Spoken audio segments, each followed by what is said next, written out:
సర్వశక్తిమంతుడు సత్యస్వరూపి సకలాశీర్వాదానికి కారణభూతుడైన మన యేసుక్రీస్తు నామములో ప్రియాతి ప్రియమైన ప్రేక్షకులందరికీ శుభములు తెలియచేస్తూ ఉన్నాను. ప్రియా దేవుని విశ్వాసులారా, 2వ తిమోతి 3వ అధ్యాయము 1 నుంచి కొన్ని వచనాలు చూసినప్పుడు అంత్య దినములలో అపాయకరమైన కాలములు వచ్చిందని తెలుసుకొనుము, ఎలాగనగా అని రాస్తూ వివిధ రకాలైనటువంటి మనుషుల గురించి పరిచయం చేస్తూ ఉన్నాడు. అవును, మనము జీవిస్తున్నది కడవరి దినాలు. ఈ కడవరి దినాలలో అపాయకరమైన కాలములు కొంతమంది మనుషుల వలన వస్తాయి. కాబట్టి వారికి మనము విముఖులుగా ఉండాలి అని దేవుని వాక్యము హెచ్చరిస్తూ ఉన్నది. ఈ శీర్షిక అంతట్లో కూడా వివిధ రకాలైనటువంటి మనుషుల గురించి మనము ధ్యానిస్తూ వారికి మనము విముఖులుగా ఉంటూ మన ఆధ్యాత్మిక జీవితాన్ని కాపాడుకోవాలని దేవుని యొక్క ఆత్మ ప్రేరేపణను బట్టి నేర్చుకుంటున్నాం. అయితే ఈ రోజున ఈ యొక్క అంశంలో అజితేంద్రియత్వము, దేవుని కంటే సుఖానుభవమును ఎక్కువగా ప్రేమించువారు, పైకి భక్తి గలవారై ఉండి లోపల దాని శక్తిని ఆశ్రయించని వారు, అంటే 3 రకాలైనటువంటి ప్రజలు ఈ అంశంలో మనం ఈ రోజున ధ్యానించనై ఉన్నాం. మొదటిది అజితేంద్రియులు, రెండవది దేవుని కంటే సుఖానుభవమును ఎక్కువగా ప్రేమించువారు, మూడవది పైకి భక్తి గల వారి వలె కనిపిస్తూ లోపల ఆ శక్తిని పొందుకోనటువంటి వారు. ఈ యొక్క అంశంలో మనం ఈ రోజున చదువుకోబోతున్నాం. మొదటిగా మనము గమనించినట్లయితే అజితేంద్రియత్వము. అజితేంద్రియులు లేదా అజితేంద్రియత్వము అంటే బయటికి మాత్రము పరిశుద్ధముగా నిజ క్రైస్తవులుగా కనిపిస్తారు, కానీ లోపల క్రీస్తు యొక్క పోలిక, క్రీస్తు యొక్క సారూప్యము లేకుండా, క్రీస్తు యొక్క ఆజ్ఞానుసారమైనటువంటి జీవితము లేకుండా జీవించేటటువంటి వారు. అయితే ప్రియులారా, పైకి మాత్రము వీరు క్రైస్తవులుగా కనిపిస్తారు, పరిశుద్ధముగా కనిపిస్తారు, అంతరంగములో పాపముతో నిండి ఉంటారు, దురాలోచనలతో నిండి ఉంటారు. ఈ యొక్క అజితేంద్రియులు, వీరి విషయంలో మనము జాగ్రత్తగా ఉండి మన ఆత్మీయ జీవితాన్ని కట్టుకోవాలి. అలాగే వీరికి మనము విముఖులుగా ఉండాలి అని దేవుని వాక్యం మనకి ఇక్కడ ఈ యొక్క సందర్భంలో తెలియజేస్తూ ఉంది.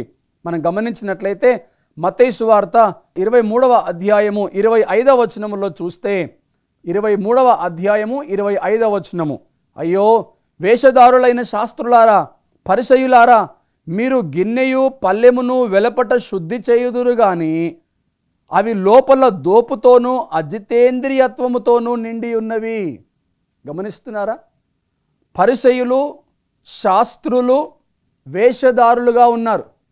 వీరు వేషధారుల వలె జీవిస్తూ ఉన్నారు. వేషధారణ అంటే పైకి మాత్రము అలంకారప్రాయముగా ఉంటారు, అలంకారముగా ఉంటారు, అందముగా కనిపిస్తారు, కానీ లోపల ఉండేదంతా ఏముందంట? దోపు, అజితేంద్రియత్వముతో నిండి ఉన్నది. ప్రియులారా, పరిసయ్యులు, శాస్త్రులు గిన్నెను వెలుపల శుద్ధి చేస్తున్నారు, కానీ లోపల మాత్రము శుద్ధి చేయట్లేదు. ఇక్కడ యేసుక్రీస్తు ప్రభువారు పరిసయ్యుల గురించి మాట్లాడుతున్నాడు, శాస్త్రుల గురించి మాట్లాడుతున్నాడు. ఆయన నిజముగా పల్లెము గురించి మాట్లాడట్లేదు, పాత్రల గురించి మాట్లాడట్లేదు, కానీ పరిసయ్యులు, శాస్త్రుల విధానము, జీవిత విధానము గురించి మాట్లాడుతూ, మీరు బయటికి మాత్రమే ఇలా కనిపిస్తున్నారు, కానీ లోపల మీ హృదయము లోపల శుద్ధి లేదు, మీరు దోపుతో నింపబడ్డారు, అజితేంద్రియత్వముతో నింపబడ్డారు అని యేసుక్రీస్తు ప్రభువారు ఆ యొక్క పరిసయ్యులను, శాస్త్రులను ఉద్దేశించి వేషధారులారా అని పిలుస్తూ వారితో మాట్లాడుతున్నాడు. మనం గమనించినట్లయితే మత్తయి సువార్త 15వ అధ్యాయము 2వ వచనంలో చూసినప్పుడు, మత్తయి సువార్త 15వ అధ్యాయము 2వ వచనంలో చూస్తే, ఈ యొక్క శాస్త్రులు, పరిసయ్యులు యేసు ప్రభు దగ్గరికి వచ్చి అడుగుతూ ఉన్నటువంటి మాట, నీ శిష్యులు చేతులు కడుక్కొనకుండా భోజనము చేయుచున్నారే, వారెందు నిమిత్తము పెద్దల పారంపర్యాచారము అతిక్రమించుచున్నారని అడిగిరి. యేసుక్రీస్తు ప్రభువారు పరిచర్య చేస్తున్నటువంటి దినాల్లో ఆయన వెంబడి ఉన్నటువంటి శిష్యులు చేతులు కడుక్కోకుండా భోజనము చేస్తున్నారని గ్రహించినటువంటి పరిసయ్యులు, శాస్త్రులు యేసు ప్రభువారిని ప్రశ్నిస్తున్నారు. ఏమని? నీ శిష్యులు చేతులు కడుక్కోకుండా భోజనము చేస్తున్నారు. ఇది మన పితృల పారంపర్యాచారము, అంటే మన పితృల నుంచి వస్తున్నటువంటి ఆచారము, మన తల్లిదండ్రుల నుంచి వస్తున్నటువంటి ఆచారం, మన పెద్దలు నేర్పించినటువంటి సాంప్రదాయము, ఆచారము. ఈ ఆచారమును వారు మీరుచున్నారు.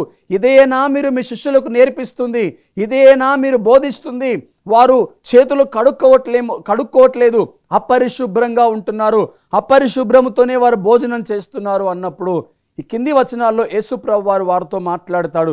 ఏమని మాట్లాడతాడంటే 15వ అధ్యాయము 6వ వచనంలో చూద్దాం. మీరు మీ పారంపర్యాచారము నిమిత్తము దేవుని వాక్యము నిరర్ధకము చేయుచున్నారు. అవునండి, పితృ పారంపర్యాచారము నిమిత్తమై దేవుని వాక్యమును నిరర్ధకము చేసేటటువంటి విశ్వాసులు మనలో అనేక మంది ఉన్నారు. మనకు సాంప్రదాయాలు ముఖ్యం, మనకు ఆచారాలు ముఖ్యము, మనకు లోక సంబంధమైనటువంటి వ్యవహారాలు ముఖ్యము, మన తల్లిదండ్రుల దగ్గర నుంచి వస్తున్నటువంటి ఆ ఆచార సాంప్రదాయాలు, కుటుంబ పద్ధతులు, విధానాలే మనకు ముఖ్యము. కానీ ఆ విధానాలను బట్టి, ఆ ఆచార సాంప్రదాయాలను బట్టి దేవుని వాక్యాన్ని మనం అతిక్రమిస్తున్నాము అనే విషయాన్ని మర్చిపోతున్నాము. ప్రియ సహోదరి సహోదరులారా, ఇక్కడ శాస్త్రులు, పరిసయ్యులు, సుంకరులు యేసుప్రభుతో మాట్లాడుతున్నప్పుడు యేసుప్రభు వారు కూడా ఇదే విషయాన్ని వారికి చెబుతూ ఉన్నాడు. మీ పారంపర్యాచారం ముఖ్యం కాదు, దేవుని వాక్యము ముఖ్యం. దేవుని వాక్యంలో రాయబడింది మనం ముందుకు వెళ్ళి గమనించినట్లయితే, ఏది అపవిత్రమైనది, నోట పడునది అపవిత్రమైనది కాదు, నోట్లోనికి వెళ్ళేది అపవిత్రమైనది కాదు, నోట్లో నుండి బయటికి వచ్చేది అపవిత్రమైనది. మనిషి యొక్క శరీరములో నుండి బయటికి వచ్చేది అపవిత్రమైనది. అది ఏమిటి అనగా హృదయము యొక్క ఆలోచనలు, హృదయము యొక్క తలంపులు, హృదయములో నుండి వచ్చేవి ఏవైనా కానీ అవి అపవిత్రమైనవి. అవి ఏమిటో మనం ఒక్కసారి గమనించుదాం. ప్రియులారా, 19వ వచనము చూసినట్లయితే, దురాలోచనలు, నరహత్యలు, వ్యభిచారములు, వేశ్య గమనములు, దొంగతనములు, అబద్ధ సాక్ష్యములు, దేవదూషణలు. 7 రకాలైనటువంటి అపవిత్ర కార్యాలు హృదయములో నుండే వస్తూ ఉన్నాయి.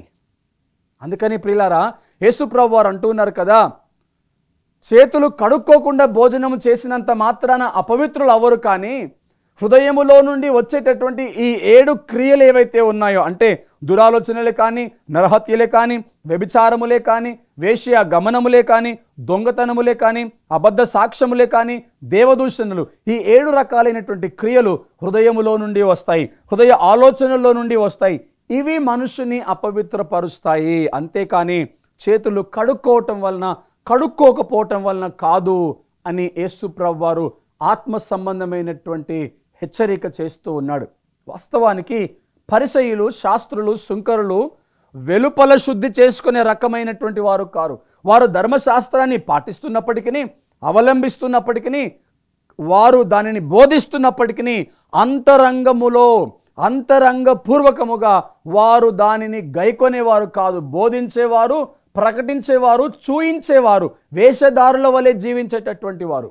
కనుక ఈ అజితేంద్రియులకు మనము దూరముగా ఉండాలి. అజితేంద్రియులకు నీవు నేను విముఖుడిగా ఉండాలని దేవుని వాక్యం ఈ రోజున మనకు హెచ్చరిక చేస్తూ ఉన్నది. అయితే ప్రియులారా, హృదయాన్ని శుద్ధి చేసుకోవాలి. హృదయములో నుండి వచ్చేవి ఈ 7 రకాలైనటువంటి క్రియలు, నరహత్యలే కానీ, వ్యభిచారములే కానీ, దొంగతనములే కానీ, అబద్ధ సాక్ష్యములే కానీ, వేశ్య గమనములే కానీ, ఇవి హృదయములో నుండి వచ్చేవి కనుక ఇవి మనము పరిశుద్ధపరచుకోవాలి. అంటే మన హృదయాన్ని పరిశుద్ధపరచుకోవాలి. దేని ద్వారా పరిశుద్ధపరచగలము? పరిసయ్యులు, శాస్త్రులు, సుంకరులు అయితే పల్లెమును వెలపట శుద్ధి చేస్తున్నారు, లోపల శుద్ధి చేయట్లేదు. మనము లోపల ఏ విధముగా శుద్ధి చేయగలము? మన హృదయాంతరంగమును ఏ విధముగా కడుక్కోగలము? అయితే మలాకీలో మనం చూసినప్పుడు, మలాకీ గ్రంథం 3వ అధ్యాయము 2వ వచనం నేను చదువుతున్నాను. ఆయన చాకలివాని సబ్బు వంటివాడు. ఆయన అంటే ఎవరండి? ఆది యందు వాక్యం ఉండెను, ఆ వాక్యము దేవుడై ఉండెను అని యోహాను సువార్తలో మనం చదువుతున్నట్లుగా ప్రియులారా, ఆయన వాక్యమై ఉన్నటువంటి దేవుడు, ఆయన చాకలివాని సబ్బు వంటివాడు. ప్రియ సహోదరి సహోదరుడా, ఈ యొక్క వాక్యమును బట్టి, వాక్యమనే ఈ సబ్బు ద్వారా నీ అంతరంగాన్ని నువ్వు శుద్ధి చేసుకోవాలి. ప్రతిదినము మన జీవితంలో మన యొక్క బాహ్యమైనటువంటి శరీరమును మనం బయటికి మరి కడుక్కుంటూ ఉంటాము, శుభ్రపరచుకుంటూ ఉంటాం. నీ జీవితంలో, నా జీవితంలో ఇది సాధారణమైంది. కానీ అంతరంగమును శుద్ధి చేసుకునేది ఒకే ఒక ఆయుధము, అది దేవుని వాక్యము. అందుకే ఆయన అంటాడు, ఆయన చాకలివాని సబ్బు వంటివాడు. ఆ సబ్బు ద్వారా నీ జీవితమును, నా జీవితమును పరిశుద్ధపరచుకోవాలి, పవిత్రపరచుకోవాలి. ఎఫెసీ పత్రికలో 5వ అధ్యాయము 26వ వచనమును మనము చూస్తే ఇక్కడ యేసుక్రీస్తు ప్రభువారు సంఘమును ఉద్దేశించి మాట్లాడుతూ ఉన్నాడు. అది కలంకమైనను ముడత అయినను అట్టిది మరి ఏదైనను లేక పరిశుద్ధమైనది గాను నిర్దోషమైనది గాను మహిమ గల సంఘముగాను ఆయన తన ఎదుట దానిని నిలువబెట్టుకొనవలెనని వాక్యము చేత ఉదక స్నానము చేత దానిని పవిత్రపరచి పరిశుద్ధపరచుటకై దాని కొరకు తన్ను తాను అప్పగించుకున్నాడు.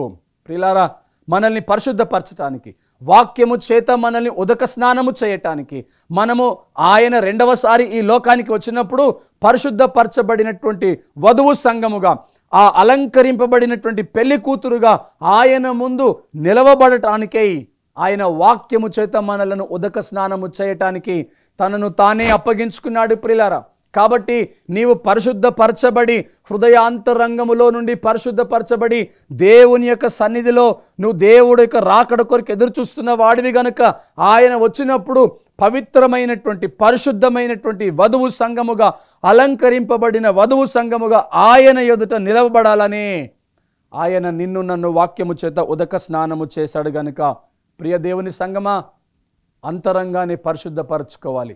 ఈ రోజున క్రైస్తవ సంఘములో అనేక మంది విశ్వాసులు, దేవుని ప్రజలు ఇలాగే వేషధారుల వలె జీవిస్తున్నారు, వాక్యాన్ని ప్రకటిస్తున్నారు, కానీ అంతరంగంలో ఆ వాక్యాన్ని గైకోవటం లేదు.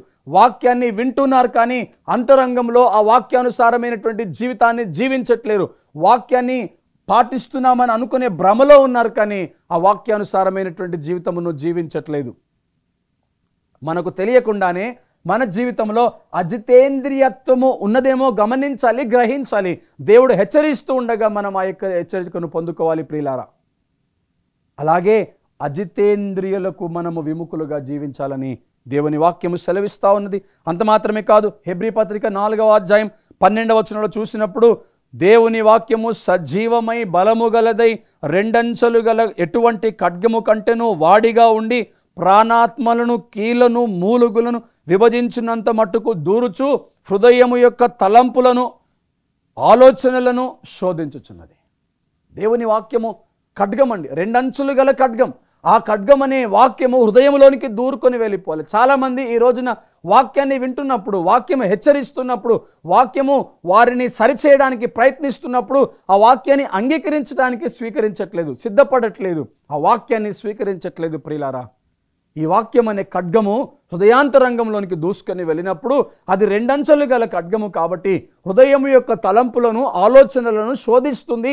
ప్రతి మానవుని పరిశుద్ధపరచడానికి అవకాశం ఉంటుంది. అందుకని నీ జీవితంలో, నా జీవితంలో వాక్యానికి ప్రాధాన్యత ఇవ్వాలి. వాక్యము పరిశుద్ధపరిచినప్పుడు, వాక్యము పవిత్రపరిచినప్పుడు మనము పవిత్రపరచబడతాం, పరిశుద్ధపరచబడతాం. ఇదే మాట యోహాను సువార్త 15వ అధ్యాయం 3వ వచనంలో రాయబడింది. నేను మీతో చెప్పిన మాటను బట్టి మీరిప్పుడు పవిత్రులై ఉన్నారు కదండి. అవును, దేవుడు తన వాక్యమును బట్టి మనలను పవిత్రపరుస్తున్నాడు. కనుక ప్రియులారా, ఈ యొక్క అంశంలో మనం మొదటిగా నేర్చుకుంటూ ఉన్నాం, ఆయన మనలందరినీ కూడా అజితేంద్రియత్వముతో ఉండకూడదు, అజితేంద్రియులుగా మనము జీవించకూడదు అని వాక్యమును బట్టి మనల్ని హెచ్చరిస్తూ ఉన్నాడు. అంత మాత్రమే కాకుండా అజితేంద్రియులకు మనం విముఖులుగా జీవించాలని దేవుని వాక్యము సెలవిస్తూ ఉన్నది. ప్రియులారా, లూకా సువార్త 8వ అధ్యాయము 14వ వచనము చదువుకుందాం. ముండ్ల పొదలలో పడిన విత్తనమును పోలిన వారు ఎవరనగా విని కాలము గడిచిన కొలది ఈ జీవన సంబంధమైన విచారముల చేతను ధనభోగముల చేతను అణచివేయబడి పరిపక్వముగా ఫలింపనివారు. గమనించండి ప్రియులారా, ఇప్పుడు రెండవ వ్యక్తిని మనము చూస్తూ ఉన్నాం. ఈ రెండవ వ్యక్తి ఎవరు అంటే దేవుని కంటే సుఖానుభవమును ఎక్కువగా ప్రేమించేటటువంటి వారు. సుఖాన్ని ప్రేమించడము ఈ రోజున క్రైస్తవ జీవితంలో ఒక బలహీనమైనటువంటి ఘటముగా చాలామంది అలవాటు చేసుకుంటూ ఉన్నారు. సుఖాన్ని ప్రేమిస్తున్నారు, దేవుణ్ణి ప్రేమించకుండా సుఖాన్ని ప్రేమిస్తున్నారు, డబ్బును ప్రేమిస్తున్నారు. లోక సంబంధమైనటువంటి ఆలోచనల చేత సుఖభోగములను అనుభవించడానికి చాలామంది ప్రయత్నిస్తున్నారు. ప్రియ దేవుని విశ్వాసులారా, కానీ దేవుని కంటే సుఖానుభవమును ఎక్కువగా ప్రేమించువారు దేవుని రాజ్యానికి వారసులు కానేరరు. ఇట్టి వారికి మనము విముఖులుగా ఉండాలి. ఒకవేళ ఇలాంటి లక్షణము మనలో ఉంటే దాన్ని మనం విడిచిపెట్టుకోవాలి. 8వ అధ్యాయం 14వ వచనంలో అంటున్నాడు కదా, ఇదిగో ఈ 14వ వచనంలో ముండ్ల పొదలలో పడిన విత్తనాలు ఎవరు వారు అనంటే, వారు కాలము గడిచిన కొలది వాక్యము వింటారు కానీ కాలము గడిచిన కొలది జీవన సంబంధమైన విచారముల చేతను ధనభోగముల చేతను అణచివేయబడి పరిపక్వముగా ఫలింపనటువంటి వారు ఈ యొక్క ముండ్ల పొదలలో పడినటువంటి విత్తనాలు ఎవరు అనంటే దేవుని కంటే సుఖాన్ని ఎక్కువగా ప్రేమించేటటువంటి వారు. అలాగనే మనము మొదటి తిమోతి పత్రికలో మనం చూసినప్పుడు మొదటి తిమోతి పత్రిక మరి 5వ అధ్యాయము 6వ వచనంలో రాయబడింది.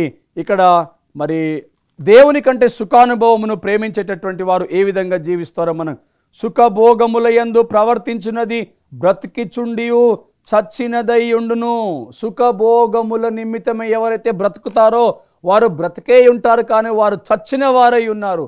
అంటే ప్రియులారా, ఒక క్రైస్తవుడిగా ఉన్నటువంటి నీవు నేను, దేవుని బిడ్డగా జీవిస్తున్న నీవు నేను, దేవుని యొక్క నామమును బట్టి పిలువబడుతున్న నీవు నేను ఎలా జీవించాలి అంటే మనము సుఖభోగముల విషయములో చింతించకుండా, సుఖభోగముల విషయంలో మనము ఆలోచించకుండా, సుఖభోగము నిమిత్తమై మనం బ్రతకకుండా ఉండాలి. సుఖాన్ని ప్రేమించేవారు కాదండి, దేవుని కంటే సుఖాన్ని ఎక్కువగా ప్రేమించేవారు దేవుని రాజ్యానికి వారసులు కానేరు.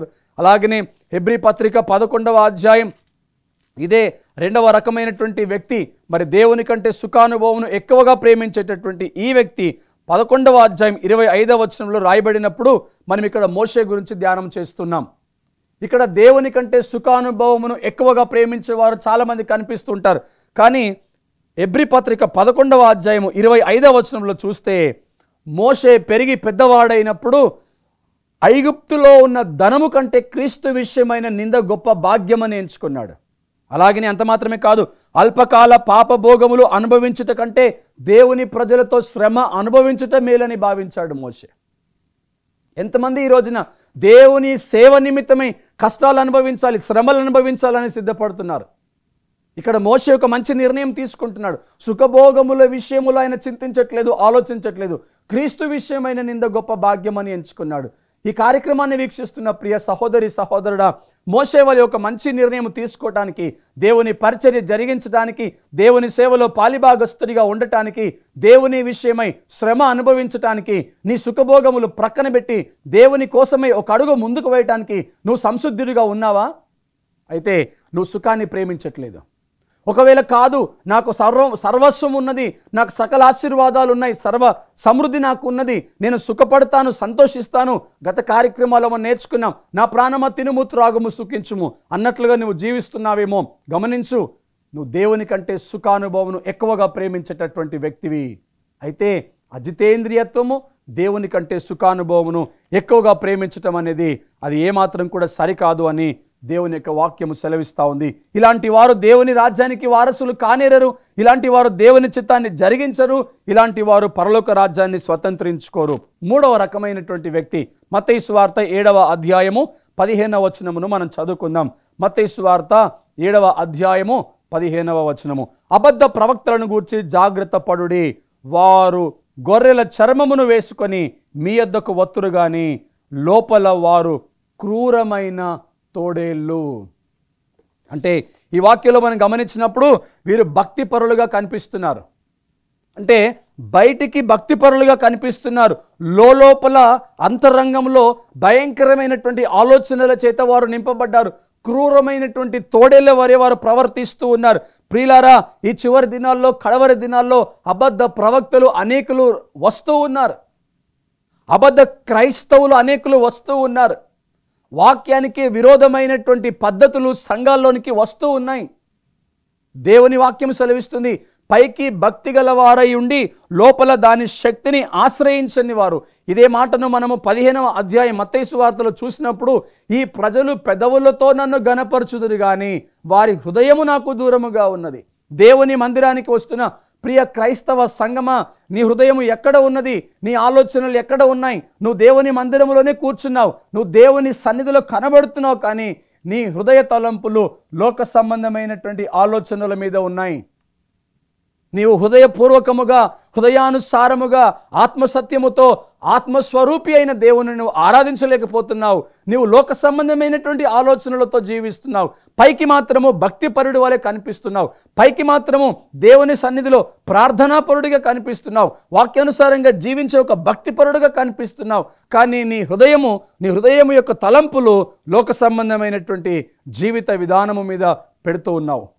పైకి భక్తి గలవారయుండి లోపల దాని శక్తిని ఆశ్రయించని వారు అనేక మంది కనిపిస్తూ ఉంటారు, మనకు తారసపడుతూ ఉంటారు ప్రియులారా. కానీ ఈ యొక్క కార్యక్రమంలో దేవుని యొక్క వాక్యం సెలవిస్తూ ఉన్నది, అపాయకరమైనటువంటి కాలములు ఇలాంటి మనుషుల వలన వస్తాయి. ఎవరు వారు? ఇదిగో కనిపిస్తున్నారే, పైకి భక్తి గలవారయుండి లోపల దాని శక్తిని ఆశ్రయించని వారు. ఇలాంటి వారికి మనము విముఖులుగా ఉండాలి. ఇలాంటి వారి నుండి మనము తప్పుకోవాలి. ఇలాంటి వారిని మనము మరి దూరం ఉంచాలని దేవుని యొక్క వాక్యము సెలవిస్తూ ఉన్నది. 2వ తిమోతికి రాసినటువంటి పత్రిక 2వ అధ్యాయం మనం చూసినప్పుడు 2వ తిమోతి 2వ అధ్యాయము 21వ వచనమును నేను చదువుతూ ఉన్నాను. ఎవడైనను వీటిలో చేరక తన్ను తాను పవిత్రపరచుకొని ఎడల వాడు పరిశుద్ధపరచబడి యజమానుడు వాడుకొనుటకు అర్హమై ప్రతి సత్కార్యమునకు సిద్ధపరచబడి ఘనత నిమిత్తమై పాత్రయై యుండును. చూసారా అండి, మనల్ని మనము పరిశుద్ధపరచుకోవాలి. వాక్యానుసారమైనటువంటి జీవితాన్ని మనము జీవించాలి. ఈ యొక్క అంశమంతట్లో కూడా దేవుడు మనతో మాట్లాడుతూ ఉన్నాడు. అజితేంద్రియత్వానికి మనము దూరముగా ఉండాలి. అజితేంద్రియులకు నీవు నేను విముఖుడుగా ఉండాలి. అంత మాత్రమే కాదు ప్రియులారా, పైకి భక్తి గలవారయుండి లోపల దాని శక్తిని ఆశ్రయించని వారికి కూడా మనము విముఖులుగా ఉండాలి. దేవుని కంటే సుఖానుభవమును ఎక్కువగా ప్రేమించే వారికి కూడా మనము విముఖులుగా ఉండాలి. ఒకవేళ మనలో ఇలాంటి బలహీనత ఉన్నదేమో, మనము సుఖాన్ని ప్రేమించే వారమై ఉన్నామేమో, లేదా మనము కేవలము బయటికి మాత్రమే భక్తిపరులుగా కనిపిస్తూ లోపల శక్తిని ఆశ్రయించని వారిగా ఉన్నామేమో. ప్రియులారా, దేవుని యొక్క వాక్యం సెలవిస్తుంది. యోబు గ్రంథం యోబు గురించి సాక్ష్యం ఇస్తూ అంటాడు, యథార్థవర్తనుడు భయభక్తులు గలవాడు అని రాయబడింది. ఆయన తన భయభక్తిని నిరూపించుకున్నాడు. దానియేలు, షడ్రకు, మెషకు, అబేద్నగోలు బానిసలుగా ఉన్నప్పటికీ కూడా వారు అనుదినము ప్రార్థించేవారు. ప్రార్థన శక్తిని, ప్రార్థన ఆశీర్వాదమును వారు నిరూపించుకున్నారు. ప్రార్థన జీవితాన్ని వారు నిరూపించుకున్నారు. ఆ ప్రార్థన చేయటమే కాదు, కష్ట సమయంలో కూడా వారు ప్రార్థనను మానలేరు. వారు చేస్తున్న భక్తిని వారు విడిచిపెట్టలేరు. ఆ భక్తిలో ఉండే శక్తిని వారు ఆశ్రయించి ఆ శక్తిని వారు పొందుకున్నారు. కానీ దేవుని ఆరాధిస్తున్న నీవు, దేవుని వెంబడిస్తున్న నీవు, దేవుని వాక్యాన్ని వింటున్నటువంటి నీవు, దేవుని మందిరానికి వస్తున్నటువంటి నీవు దేవుని బిడ్డ వలె జీవిస్తున్నావా?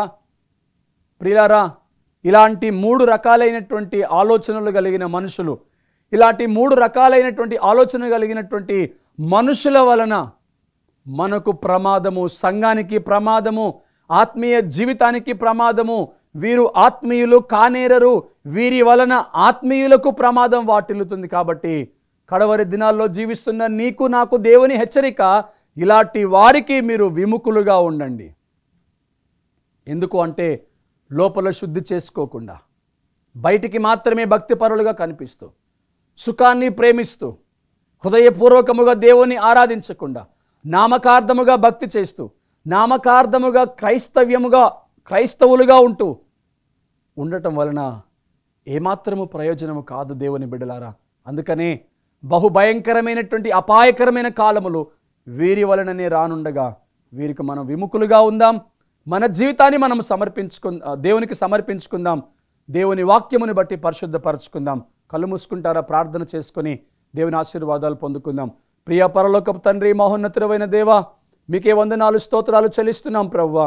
అజితేంద్రియులకు, పైకి భక్తి గల వారయుండి లోపల దాని శక్తిని ఆశ్రయించని వారికి, అలాగనే ప్రభువా దేవుని కంటే సుఖానుభవమును ఎక్కువగా ప్రేమించు వారికి మేము విముఖులుగా ఉండటానికి సహాయము చేయండి. మీ వాక్యము ద్వారా మమ్మల్ని హెచ్చరించినందుకై స్తోత్రములు చెల్లిస్తున్నాం. ఈ కార్యక్రమాన్ని వీక్షిస్తున్న ప్రియ ప్రేక్షకులను, వారి కుటుంబాలను దీవించి ఆశీర్వదించి మీరు మాత్రమే మహిమ పొందుకొనమని యేసుక్రీస్తు పరిశుద్ధ నామములో ప్రార్థిస్తున్నాము తండ్రి. ఆమేన్.